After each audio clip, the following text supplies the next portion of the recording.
Hey, don't click away, you can win 10 bucks by just commenting. Speaking of which, stick around to the end and we'll go over who won last week. Now, if you're new to this channel, every Monday we go over everything we played the previous week, and if you leave a comment telling us what you played and why you like it, you could win 10 bucks to the store of your choosing. Now, enough of me blabbering, here's what we've been playing. To kick things off, I think I played Outriders almost every night this week. I'm hooked, and it just keeps reeling me in deeper. I used to be a huge Destiny nut, and this scratches that itch and lets me have fun with some third-person tactical gameplay as well. I've been getting deeper into my class. I've learned how to mod my armor and weapons to support my favorite abilities. I've been gobbling up every available side quest, and I've been slowly working my way through the fairly engaging narrative. I really enjoy the semi-goofy tone of the entire game, and although enemies can feel like bullet sponges sometimes, they move very intelligently, which keeps you on your toes. I think I just hit level 15 and still no co-op buddies, so if you're playing on Xbox, share your gamer tag in a comment.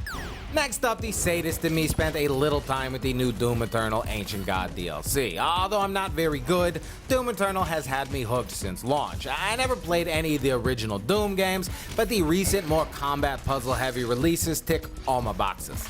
I'm surprised to see just how many new enemy types the DLC introduces, as it seems every other encounter had a new enemy for me to strategize and battle against. The Sentinel Hammer was easily my favorite new addition. Not only can he ground slam to kill and stagger enemies, but it also increases the power of your other abilities, making it super useful in a pinch.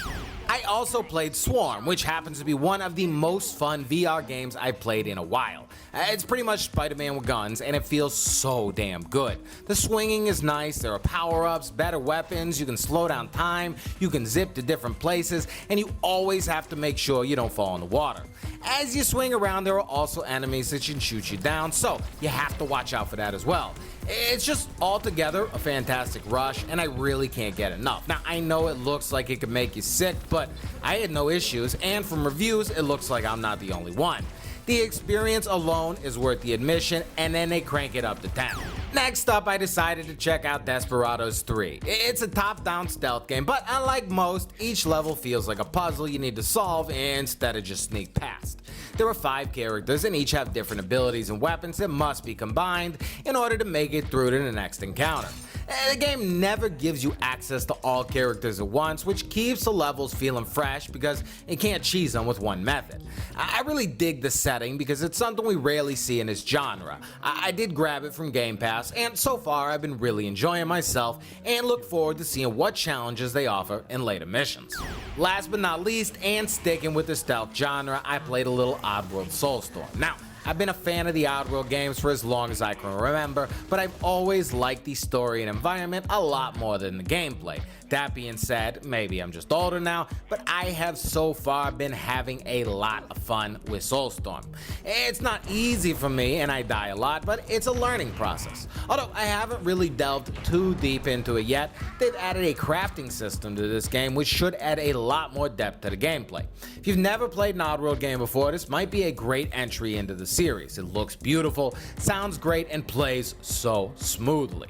Well, that's it for this week. Our winner from last week is CowKiller58. Now, please make sure you leave a comment this week with the best way to reach out to you, and we'll take it from there. Now, it's your turn. What have you been playing?